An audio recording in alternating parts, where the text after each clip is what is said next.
¿Qué tal? Soy Jorge y vivo aquí en La Rioja Capital y acá quiero hablar sobre un tema sobre el primado de Pedro. Vamos a hacer un pequeño estudio bíblico con relación a este tema, un estudio que voy a tratar de ser lo más ilustrativo posible. La Biblia que voy a utilizar para leer es la Biblia de Jerusalén, justamente porque es una Biblia que tiene bastante jerarquía en cuanto a la traducción, porque es traducido directamente de los originales griegos. Fueron, por supuesto, traducidas por un grupo francés. Eh, es bastante prestigiosa, como también las otras Biblias se puede utilizar sin drama, porque acá en este tema prácticamente las Biblias dicen todo más o menos lo mismo.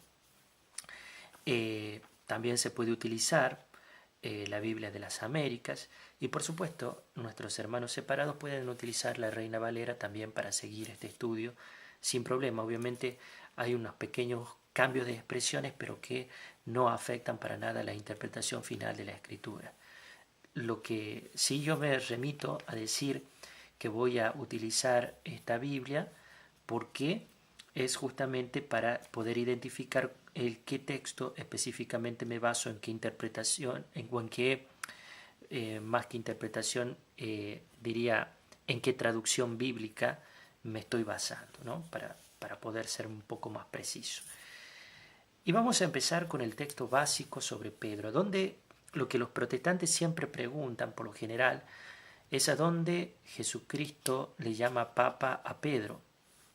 Bien, hay una cuestión que tenemos que aclarar. En primer lugar, el papado no depende de la terminología, porque se puede haber utilizado cualquier terminología, sino que el papado depende de la doctrina del papado, es decir, de a qué se refiere cuando se hace referencia al papado. Se le puede haber puesto cualquier nombre al oficio petrino, es decir, al oficio que ejerció Pedro y después sus sucesores.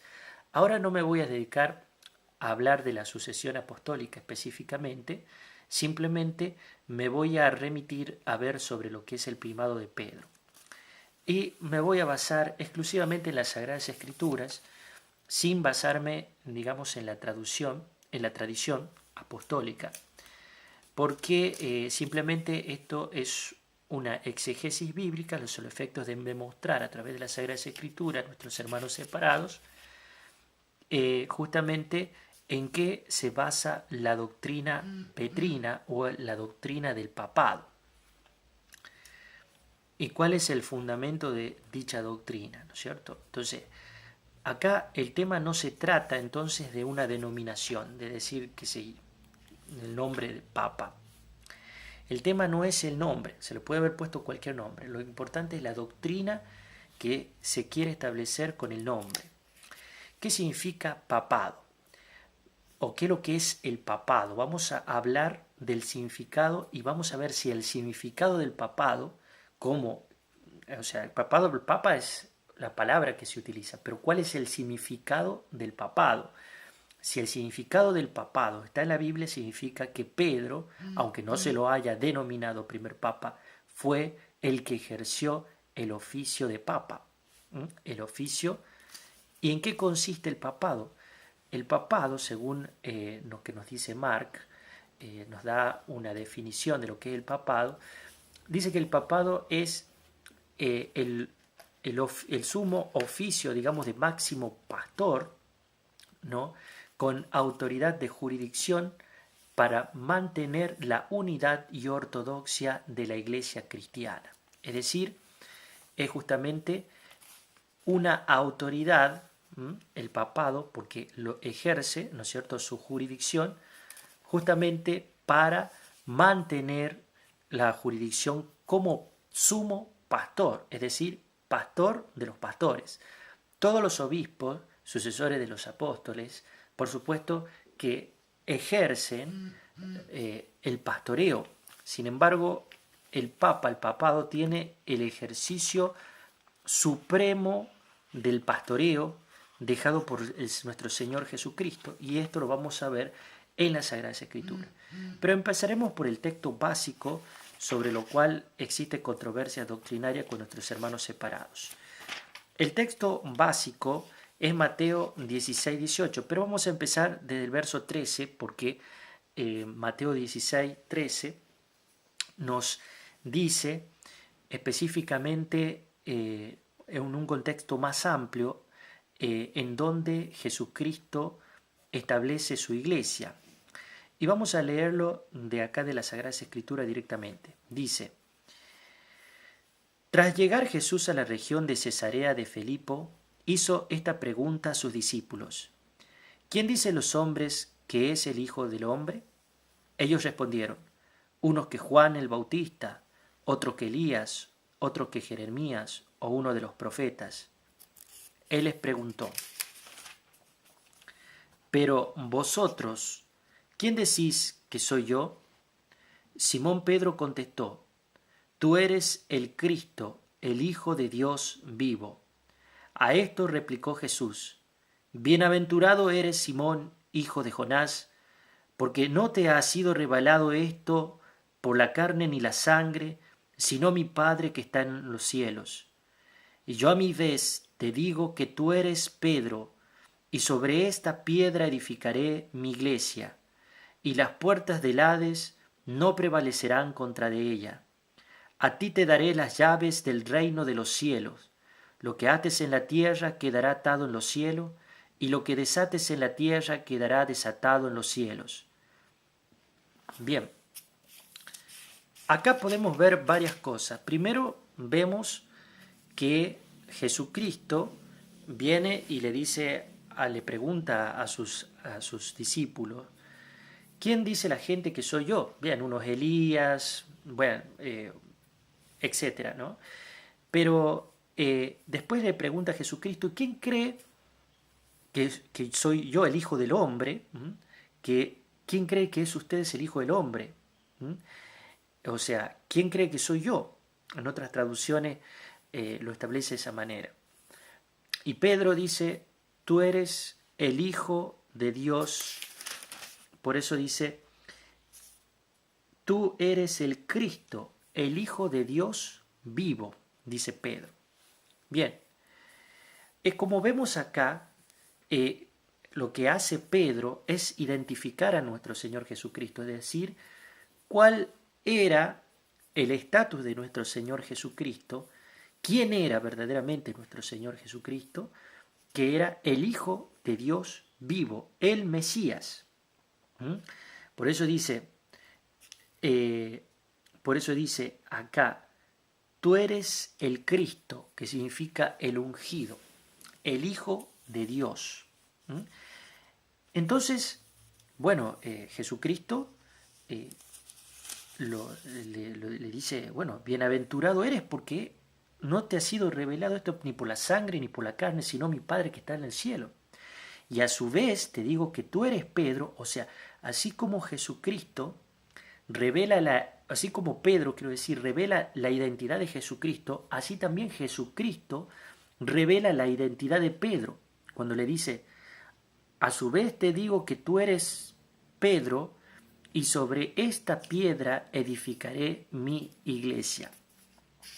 Bien, acá, si vamos a ver, digamos, todo el contexto gramatical, estamos viendo que Pedro, en primer lugar, viene de la palabra griega Petro, que quiere decir roca o piedra. Y dice: y tú eres Petro, y sobre esta piedra edificaré mi iglesia. Bien, es decir, ¿sobre qué iglesia se va a edificar específicamente, ¿no es cierto? ¿Sobre quién se va a edificar? Sobre la piedra. Y gramaticalmente, la piedra a la que se está refiriendo es la más próxima, ¿no? Por cuando dice: sobre esta misma piedra, tú eres Pedro, y sobre esta misma piedra, y sobre esta piedra, ¿cuál piedra? Pedro, edificaré mi iglesia. Bien, esta edificación de la iglesia no entra en contraste, como nos creen nuestros hermanos separados, con lo que establece, por ejemplo, el tema, digamos, de que Pedro es la piedra angular, ¿no? Que desecharon los constructores, ¿no? Jesucristo es la piedra angular, sí. Jesucristo, la fe en Jesucristo es sobre la que se va a desarrollar la iglesia. Pero Pedro es la piedra sobre la cual se va a edificar. La piedra angular es la piedra que sostiene, la piedra que se llama, que se encuentra en el ángulo, justamente que sostiene toda la pirámide, ¿m? O podemos decir toda la construcción. ¿M? Cada uno de nosotros somos piedra viva. Así también nos dice, nos enseña el apóstol en la primera carta de San Pedro, el apóstol San Pedro, nos dice, ¿no es cierto?, que todos somos piedras vivas, que formamos parte de una construcción espiritual en Cristo Jesús, de la cual Cristo es la piedra angular. La piedra angular es la piedra que se encuentra en el ángulo que sostiene todo lo demás. Ahora, hay una piedra que Jesucristo deja para comenzar la construcción. Esa piedra, que es la piedra en la cual, ¿no es cierto?, se va a edificar, es Pedro. Acá vemos entonces que hay una diferencia, porque entonces la confesión de Pedro de que Jesús es el Hijo de Dios, de que Él es el Cristo, que es el ungido, el Hijo de Dios, es, digamos, la piedra angular, la que sostiene la base doctrinal sobre la cual la iglesia se va a establecer. Es decir, no podemos hablar de una iglesia cristiana, de una iglesia de Jesucristo, si no es sobre la base de creer que Jesucristo es el Hijo de Dios, el Mesías, el enviado por nuestro Señor Dios Todopoderoso. Si no creemos esto, no podemos decir que se está edificando una iglesia cristiana. Por ejemplo, por lo tanto, la base doctrinal es justamente la profesión de Pedro. Y esto nos enseña también el catecismo de la Iglesia Católica, que cuando nos habla de la profesión de Pedro, también entonces justamente la roca, nos dice el catecismo, en la cual se edifica la iglesia, es la confesión de Pedro. Pero al mismo tiempo, Pedro es la roca que va a llevar adelante esta profesión de fe, quien va a ser el encargado principal, o sea, quien va a tener la autoridad principal para poder llevar adelante esta misión de construir la iglesia. ¿Por qué decimos que es tan importante esto de decir que Pedro es la piedra? Justamente porque en realidad Pedro, ¿no es cierto?, se le cambia el nombre. Él se llamaba Simón. Y esto lo podemos ver en el Evangelio de San Juan. El Evangelio de San Juan lo podemos ver, capítulo 1, podemos ver cuando Jesucristo le cambia el nombre. Le cambia el nombre. Evangelio de San Juan, podemos ver entonces en el capítulo 1, ¿no es cierto?, verso 40. Vamos viendo. Andrés, el hermano de Simón Pedro, era uno de los dos que había oído a Juan y había seguido a Jesús. Andrés encuentra primero a su propio hermano Simón y le dijo: hemos encontrado al Mesías, que quiere decir Cristo, y le llevó a donde Jesús. Fijando Jesús su mirada en él, le dijo: tú eres Simón, el hijo de Juan. Tú te llamarás Cefa, que quiere decir piedra. O sea que en realidad el nombre Petro es una traducción que se hace de Cefa o Kefa, que es el idioma arameo, porque era el idioma que hablaba Jesucristo y sus discípulos, ¿no es cierto? Era el idioma arameo, o sea que la lengua utilizada no es el griego es una traducción que se realizó, por lo tanto, la mayor parte, todo lo que es el Evangelio de San Juan, según lo podemos ver históricamente, también el Evangelio de San Juan fue escrito en arameo, después se fue traduciendo en griego, pero ahora no se conserva el original arameo, sino que se conserva la traducción del griego. En el griego existe, y esto ¿por qué es tan importante? Porque muchos hermanos separados dicen que, por ejemplo, la diferencia entre Petro y Petra significa que no es a Pedro al quien se está refiriendo Jesucristo, porque Pedro es piedra pequeña y Petra es piedra grande. Entonces esa diferencia, que ya fue dejada a un lado, digamos, dentro de lo que era el griego koiné en el primer siglo, no existía después. Entonces, ¿por qué se le llama Petro y Petra? ¿Por qué hay una diferencia? Porque hay una conjugación dentro, digamos, de lo que es, digamos, el griego, que en lo cual cuando se denomina a alguien masculino, entonces hay un género, o sea, se le puede dar un género masculino o femenino. En el caso de Pedro, o en el caso de Simón, al ser hombre, se le da un género masculino. Entonces le dice Petro y no le podrían poner Petra, porque sería como decirle en nuestro idioma castellano Petrina a alguien que es un varón, un hombre. Entonces se le llama Petro para que se le llame Pedro, o sea, que se lo traduce en nuestro idioma como Pedro, pero que significa piedra o roca, pero en realidad ese no era el nombre que Jesucristo le había puesto, sino el nombre de Kefa o el nombre de Cefa, que es el idioma arameo. Por eso le dijo, en este caso no habría ningún tipo de inconveniente entre piedra grande o piedra pequeña, porque la expresión de nuestro Señor Jesucristo sería, y tú eres Kefa, y sobre esta Kefa edificaré mi iglesia, o sea, sobre la piedra, sobre la roca. Porque para piedra pequeña hay otra palabra que es utilizada en el griego, que es litio. Acá, como vemos, no utiliza la palabra piedra pequeña de litio, sino utiliza la palabra petro, que es una derivación de la palabra petra, para simplemente masculinizar una designación de un nombre que significa piedra, que en este caso se la da Simón. Por lo tanto, no hay diferencia aquí, y es justamente a Pedro a quien, sobre lo cual se va a edificar la iglesia. Pedro, que va a llevar la profesión de fe que él mismo estableció. Él, llevando la profesión de fe que él mismo estableció, va a edificar la iglesia, pero él va a ser la piedra que va a edificar la iglesia. Esto también podemos descubrirlo porque el cambio del nombre, como lo hemos visto en el capítulo 1 de San Juan, que hemos estado leyendo ahora, cuando Jesucristo le cambia el nombre, el cambio del nombre no era cualquier cosa, tenía un significado muy especial, porque Dios, cuando cambia el nombre, justamente le da a esa persona una misión especial. Como lo hizo, por ejemplo, con Abraham. Esto lo podemos ver en el libro de Génesis. Cuando Abraham justamente le cambia el nombre por Abraham.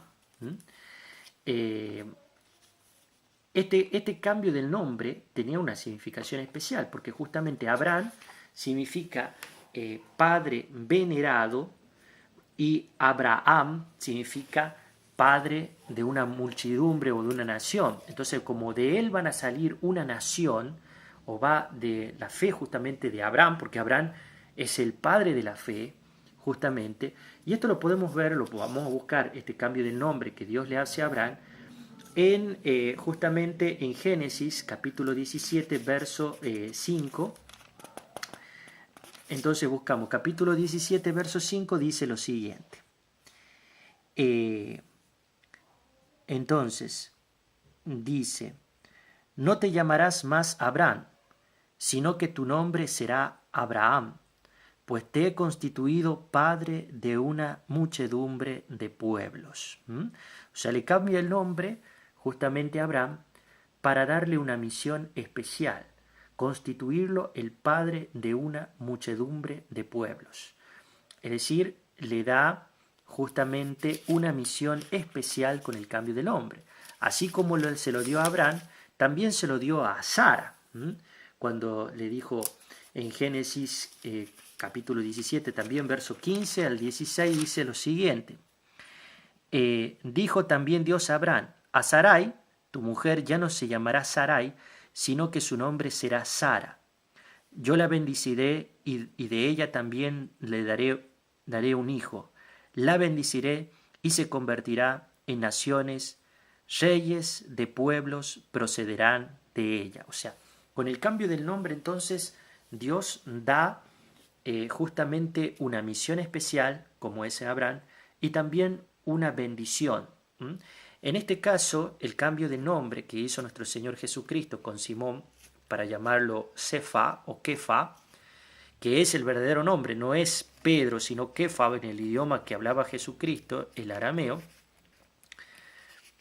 que es un derivado del hebreo, ¿no es cierto? Entonces el arameo, vamos viendo que ese es el nombre que utilizó. Entonces, hizo dos cosas. Le dio una misión especial a Pedro, por eso le cambió el nombre. Por eso le dice, tú eres Kefa, o sea, tú eres piedra, y sobre esta piedra edificaré mi iglesia. Y ahí le dice cuál es la misión de Pedro. Edificar la iglesia. Él iba a edificar la iglesia como la piedra edificadora de la iglesia. ¿En qué se iba a basar la edificación de la iglesia? En la profesión de fe que Pedro había realizado. Es por eso que nosotros, los católicos, como continuador de la iglesia que viene de Jesucristo, entendemos las dos cuestiones. Por un lado, entendemos que el fundamento, digamos, de la fe en cuanto a la doctrina es que Jesucristo es el Mesías, el Hijo de Dios vivo, mientras que el fundamento en cuanto a la autoridad dejada por Jesucristo es Pedro y los sucesores de Pedro, quienes continúan ejerciendo el oficio dejado por nuestro Señor Jesucristo, guiados por el Espíritu Santo. Ese oficio de sumo pastor lo podemos ver en el Evangelio de San Juan. Jesucristo lo deja a Pedro justamente como el sumo pastor, ¿no? Como el máximo pastor. Esto lo podemos ver en el Evangelio de San Juan, capítulo 21, para que puedan buscarlos en sus Biblias. En capítulo 21, verso 15. Vamos a leer. Después de haber comido, preguntó Jesús a Simón Pedro, Simón, hijo de Juan, ¿me amas más que a estos? Respondió él, sí, Señor, tú sabes que te quiero. Jesús le dijo, apacienta mis corderos. Volvió a preguntarle por segunda vez, Simón, hijo de Juan, ¿me amas? Respondió él, sí, Señor, tú sabes que te quiero. Le dijo Jesús, apacienta mis ovejas. Y por tercera vez le preguntó Jesús, Simón, hijo de Juan, ¿me quieres? Se entristeció Pedro de que le preguntara por tercera vez, ¿me quieres? Y le dijo, Señor, tú lo sabes todo, tú sabes que te quiero. Le dijo Jesús, apacienta mis ovejas. Sabemos que en la Sagrada Escritura, decir dos veces, digamos, o repetir dos veces una frase significa que es muy importante, pero más si son tres veces, ¿no? La importancia también está dado que hace una diferenciación nuestro Señor Jesucristo. Dice, no solamente dice que apaciente a sus ovejas, sino también que apaciente a sus corderos. ¿Ah? Por ejemplo, en la segunda parte dice, apacienta mis corderos, dice la primera parte. Y después, dos veces, apacienta mis ovejas. Hace una diferenciación entre cordero y oveja porque él tenía también la facultad no solamente de apacentar el pueblo de Dios, como la tenían el resto de los discípulos, que tenía, digamos, que apacentar justamente ejerciendo el obispado, que después, bueno, siguió en la sucesión de los obispados, sino que también él tenía, digamos, que dirigir también a los obispos, es decir, era la cabeza del colegio apostólico. Pedro la ejerció de esa manera, como cabeza del colegio apostólico. Tenemos que tener en consideración que cuando hablamos del papado, tenemos que diferenciar lo que es el papado en sí mismo, o qué es lo que fundamenta el papado en sí mismo, de lo que es la manera de ejercicio del papado, que ha sido modificado durante varios siglos, digamos, ha sido modificada la manera en que se ejerció el papado, es decir, el oficio de sumo pastor dejado por Jesucristo a Pedro. Ese es el oficio que se considera papado. Y ese es el oficio que se basa justamente en que Él es la piedra sobre la que se va a edificar la iglesia, porque justamente es el ejercicio del papado a través, digamos, de la profesión de fe establecida por Pedro, o que Pedro, digamos, reveló, que le ha sido revelada por Dios, por supuesto, ha sido, digamos, la base doctrinal, y Pedro es el sumo pastor dejado por Jesucristo. Como lo vemos en las Sagradas Escrituras, estos son verdades irrefutables.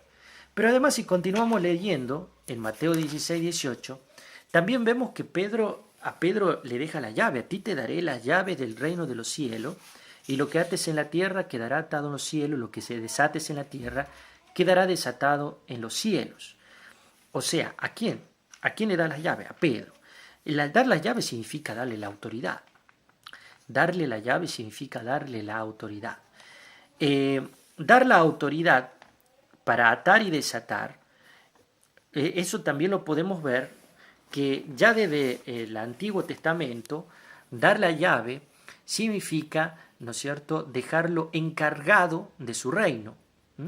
Lo dejaba encargado de su reino. Bien, entonces, esto es importante tener en consideración, porque si no, no vamos a entender bien cómo son las cosas, ¿no?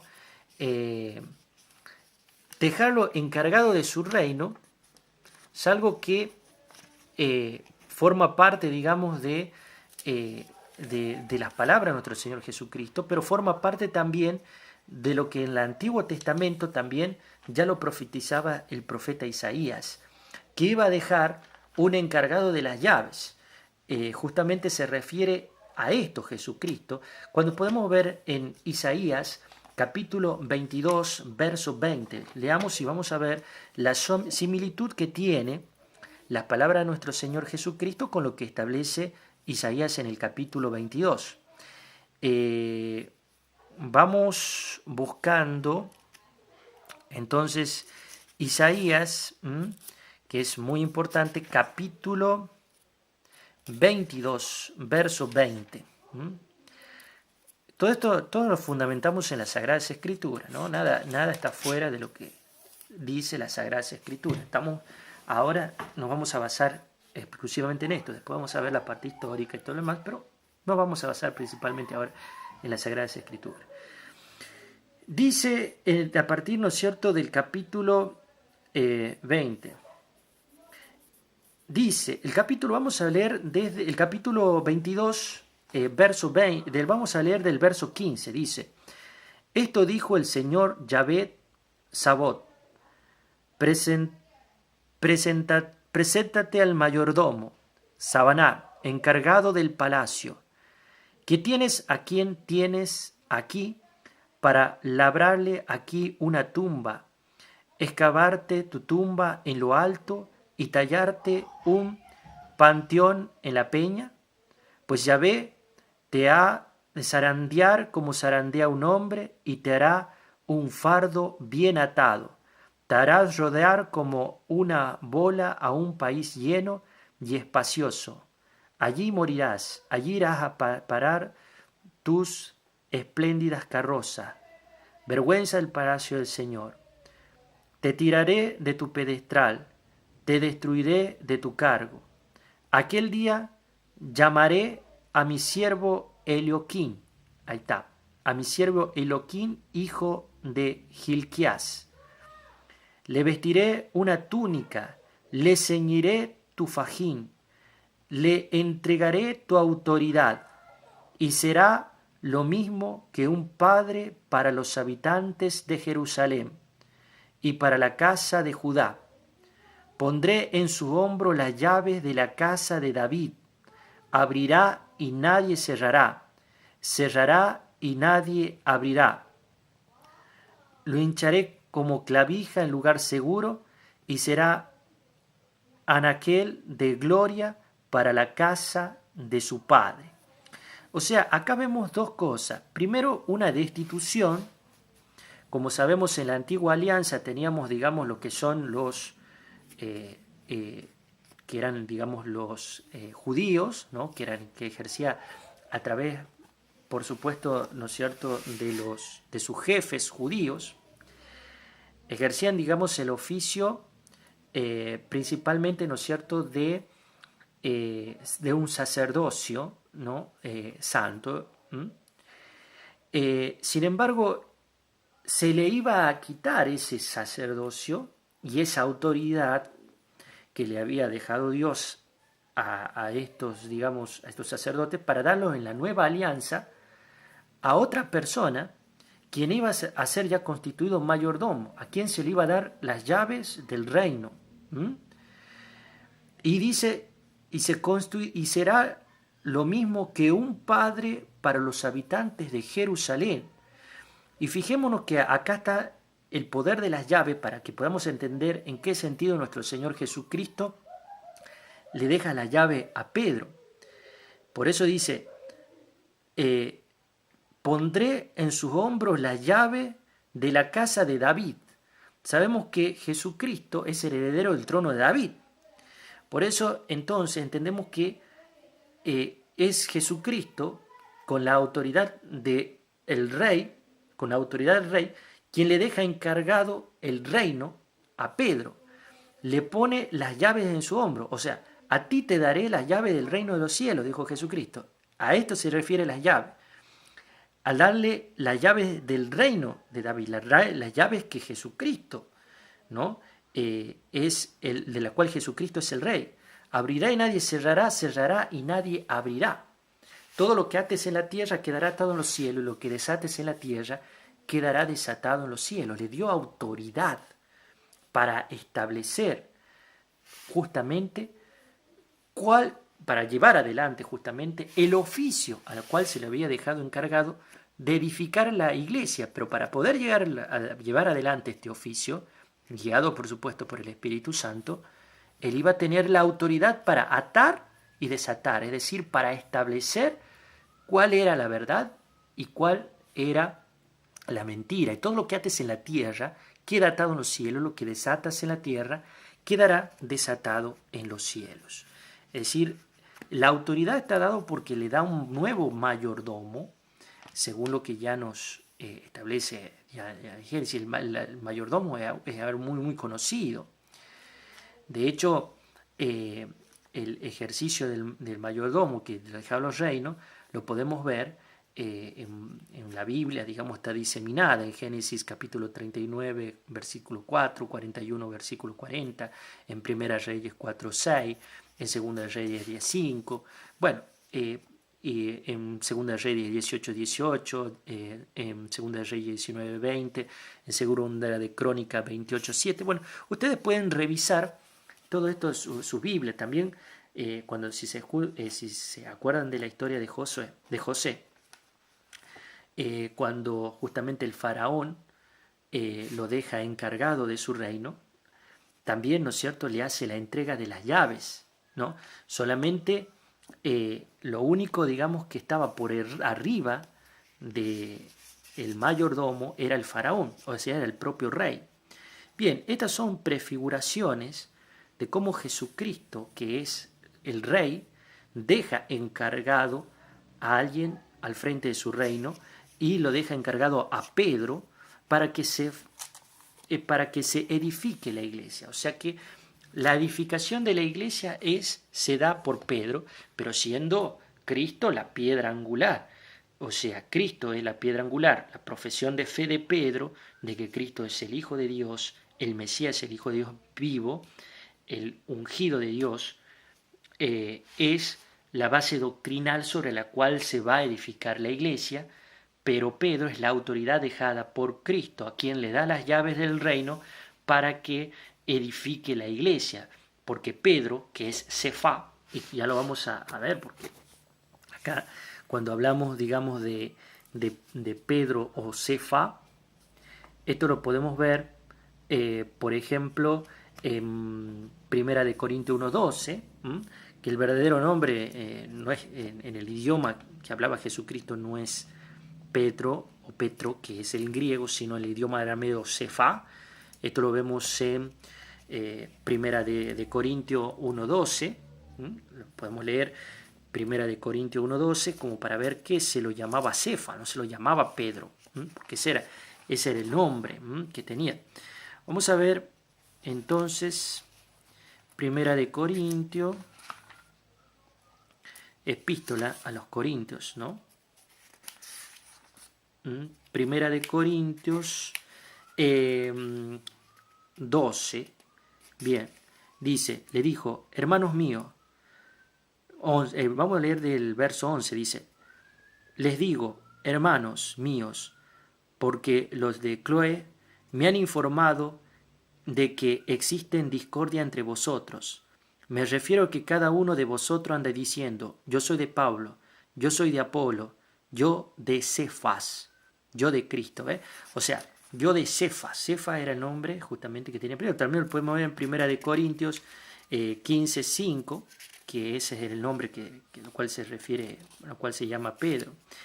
15:5 dice, entonces, dice que se apareció a Cefas y luego a los 12, a Cefa, o sea, a que era Pedro. O sea, en primer lugar, os transmití lo que a mi vez recibí. Dice, ¿no? Vamos a ver viendo el verso 3, capítulo 15 de la primera epístola a los Corintios, ¿no?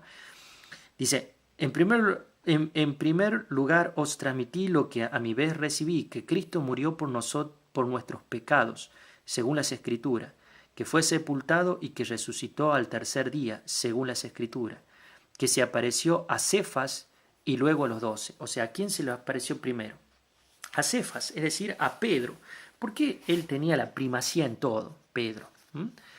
Como vemos, el ejercicio de la primacía también lo podemos ver en Hechos de los Apóstoles. Porque en Hechos de los Apóstoles, por ejemplo, Hechos 2:14, es cuando él justamente levanta la voz para defender a los hermanos y dice que no están borrachos. Eso en Hechos 2:14. En Hechos 1:15 al 22, Pedro se levanta, ¿no es cierto?, para constituir el grupo de los 12. En Hechos 3, del 6 al 7, es el que hace el primer milagro. O sea, llevaba la primacía en todo. En Hechos 15, del 6 al 7, se levanta Pedro para decir que él justamente era el encargado por Dios para predicar el evangelio a los gentiles.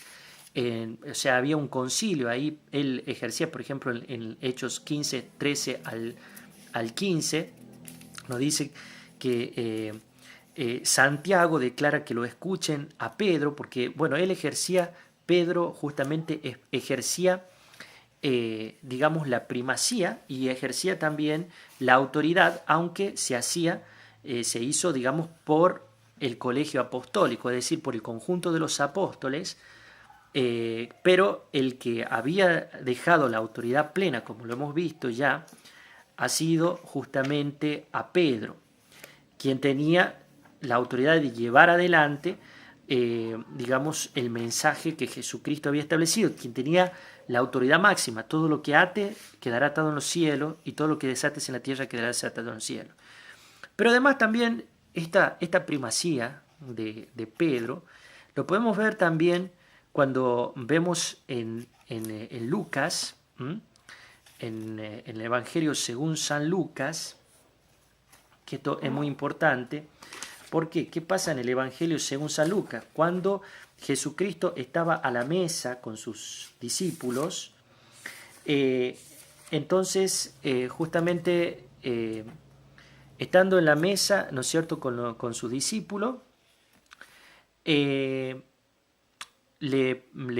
justamente le dice a Pedro, y vamos a leer el texto y después lo vamos a comentar.